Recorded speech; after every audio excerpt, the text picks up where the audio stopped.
If you knew it worked, how quickly would you start practicing? This is a kind of small sentence that stuck with me once I realized the way in which our mind operates and the way in which there's a distinction between our thoughts, our emotions, and our natural impulses and everything we do sort of unconsciously. There's a difference between what is sort of happening in the mind and what is being reflected in the mind, and the difference between that and pure awareness. And our awareness, our ability to see above emotion, our ability to not be swayed by emotion, to not be manipulated by thought, and our ability to see reasonably and to see things from a neutral and balanced perspective. You can even say to see things objectively. That is us taking the role of a programmer, and our mind is the computer. And it's relatively simple, but harder to practice than it is to actually say. But it goes like this. I mean, there's three different tiers of the things that are going to make the most amount of difference in the way that your mind naturally operates, right? So let's say in your day-to-day life, you think a lot of the same thoughts, you go about things very similarly, and you're reaffirming the same sort of identity to your mind. Your mind isn't really having to do too much strenuous work outside of its natural sort of formulation. And so all of the negative habits and patterns that you have right now, all of the misery that you're experiencing right now, there's actually no one to blame for that. It's just been a sort of calibration of many, many years of acting the exact same way. And the entire illusion, the matrix, if you will, is the fact that you can't change that said identity simply by doing the exact same thing you did in the past, but doing it now. So in the past, you've inputted certain codes. And when I mean codes, I'll take it back to that three-tier sort of thing where the codes are actions, words, and thoughts. Those are the input codes. And when you input those codes into your brain over and over and over, your brain formulates a sense of self, and your brain formulates a sense of how it should act and how it should treat you. Because the mind isn't a separate sentient being. The mind is a biological feedback sort of programming system in which it interacts to the best of its ability to support our survival and our evolution. And when you show the mind that, obviously this is inherently saying that survival has already been taken care of, food, water, and all the necessities for our survival has been taken care of. We now show our mind that the survival that it should be aiming for and supporting is actually our peace and our happiness and our enjoyment out of life. And when we start to show it that, when we start to prioritize that, then the brain starts to support that just as it would surviving. So it starts seeking out opportunities. It starts sending you different thoughts. It starts regulating itself in a different way and aligning you with different emotions because you have changed its sense of self. So the self that it is, I use the word believe, it doesn't have an opinion, it can't believe something, but what the program of your mind believes is now different. So it now believes it's existing in a different system. So let's go through those tiers again. If your mind is a computer, the most important thing that you can show it to change your sense of self and to change the emotions and thoughts that it's sending you is your actions. This is something not a lot of people talk about. Everyone is always saying, just think positive thoughts and you'll be positive. And if only it were that easy. If only it were that easy. If it were that easy, I think we would have, not as many people suffering in the way that they are.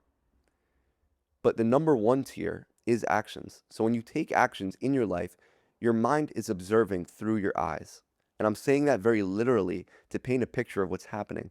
So when you act a certain way and you're viewing yourself act in this way, your unconscious is taking this in. And this is kind of where it gets a little bit crazy because your mind is taking in and observing your actions based on the emotional signals that you have previously associated with those actions. I know that sounds a little bit crazy, sounds a little bit ridiculous.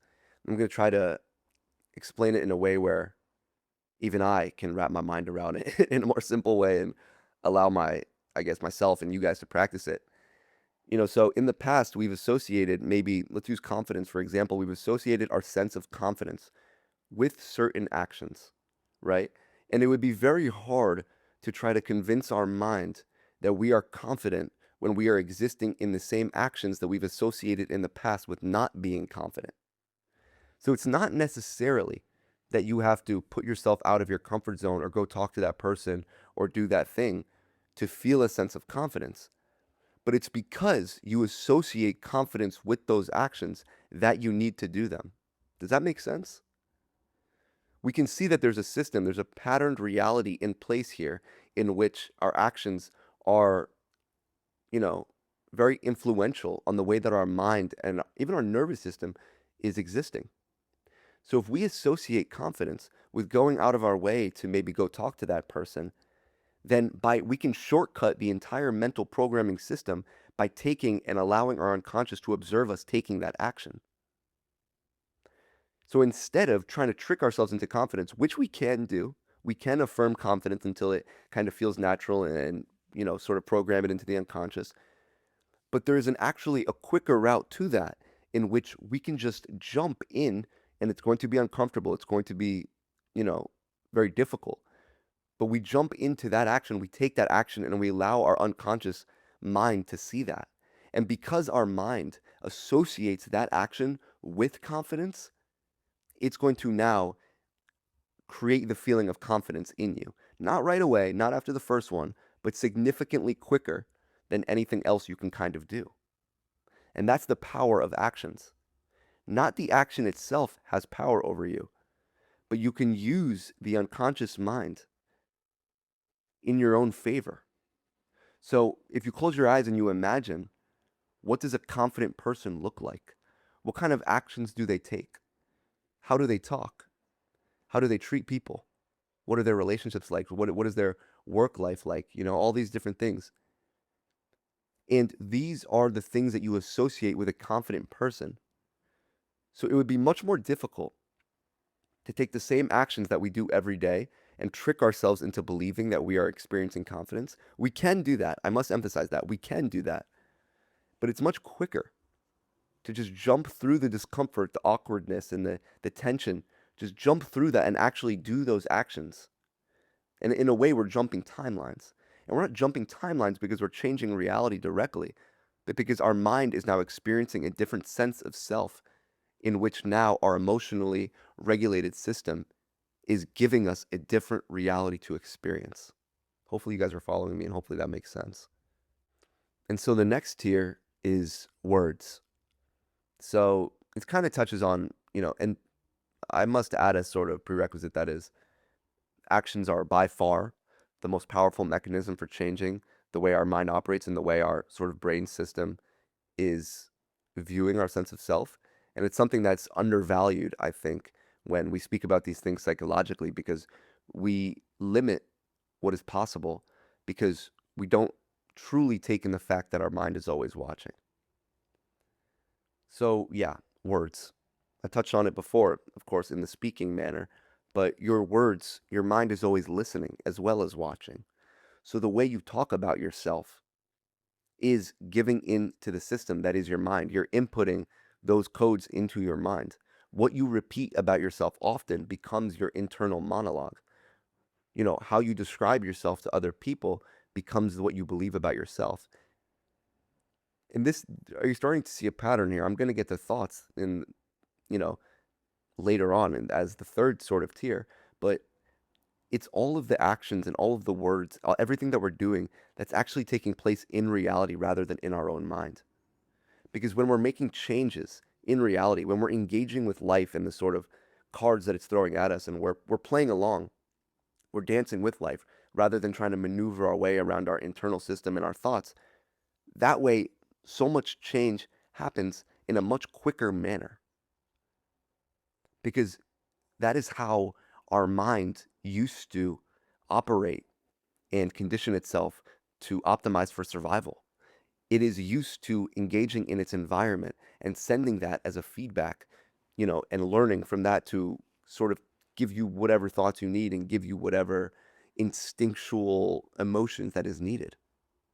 So it's not really about changing the system. It's about changing the outer layer.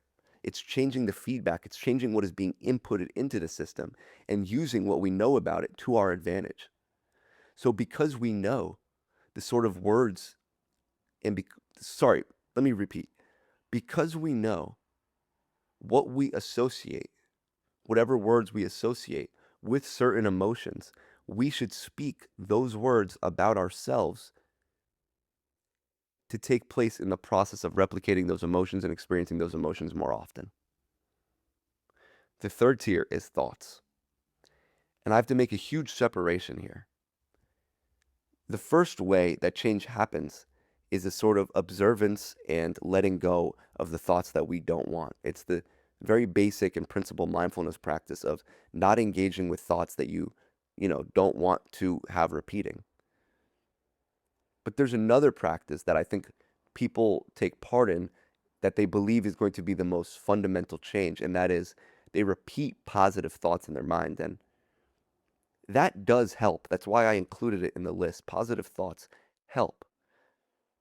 But positive thoughts are like adding, if you have a jar filled with blue jelly beans, positive thoughts are like slowly adding a bunch of red jelly beans into a huge can of blue jelly beans.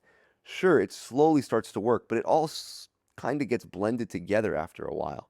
You kind of start to see purple in a way. And I guess for this reference, imagine it's warm and the jelly beans are melting.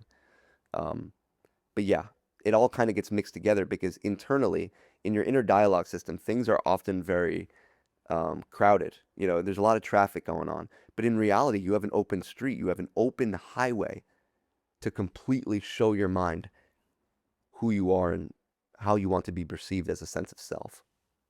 That's the best way I would sort of frame it, is that in your inner dialogue system, things can get very messy, things can get very noisy. So it is much easier to try to not engage with any of the thoughts really, to sort of let all thoughts kind of pass by and attach ourselves more to the actions that we're taking in reality and the words that we're speaking in reality as a measure of changing ourselves. The computer of our mind is kind of plugged into our environment like in like a cable is plugged into an outlet. We're constantly feeding ourselves through whatever we're perceiving in our environment. Someone who grows up and lacks a sense of confidence, it can almost always be due to environmental factors, whether it's people around them or just the situations they've been put in their life. And it's not about trying to, trick ourselves into believing those things didn't happen. And this doesn't go with confidence, this goes with anything. I'm using confidence as a very sort of baseline example and rudimentary example. It can go with anything. So if someone is used to being picked last, or if someone is used to not being prioritized in their house by their family, whatever it may be, it's not about tricking ourselves into believing that that didn't happen.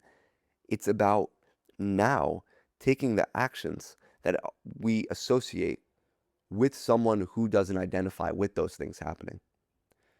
So let's exemplify this in two ways. One person who is practicing and one who is not practicing. The first person, who is not practicing, will identify themselves with the trauma and the stuff that they've experienced in the past because that is all they know themselves as. They believe that because they've experienced these things, this is a clear signal of their character. And what they fail to realize and what they fail to be aware of is that their environment that they did not select is not a clear and foundational indicator of who they are. If they were placed on a different side of the world and they were brought up in a different side of the world, their experience could have been very, very different. They could have been picked first. They could have been prioritized. So there's not inherently something about them that resulted in the things that happened to them in the past, but rather that's the cards that they were dealt. And with those cards being dealt is the choice to identify or not identify. And it's very hard to not identify if you don't know any better. So that person will go on carrying that baggage into their relationships, into their life, into their career, whatever it may be, because they believe that those experiences are a defining characteristic of who they are. But more than anything else, who we are is who we choose to be because we are the programmer, we are the awareness that we're inputting into the mind. Who we truly are is a blank slate of nothingness in which the actions that we choose to take, the words that we choose to say define us more than anything else. So now let's look at the second person. The second person does not allow themselves to be defined by those things. So maybe after listening to this podcast or reading many books or watching many videos, whatever it may be, they now see that those experiences were much of the result of their environment and much of the result of the people around them and the situations that they were put in, all of the things that they didn't really have a say in experiencing, does not define who they are. So now that they've cracked the code, they're going to say, okay, I'm going to write down all of the actions that I associate with someone who radiates confidence, with someone who's used to being picked first, with someone who's used to being prioritized. Now, what does that person look like? What does the actions that they take look like? For example, person number two wouldn't accept less because they've never had to accept less in their life before.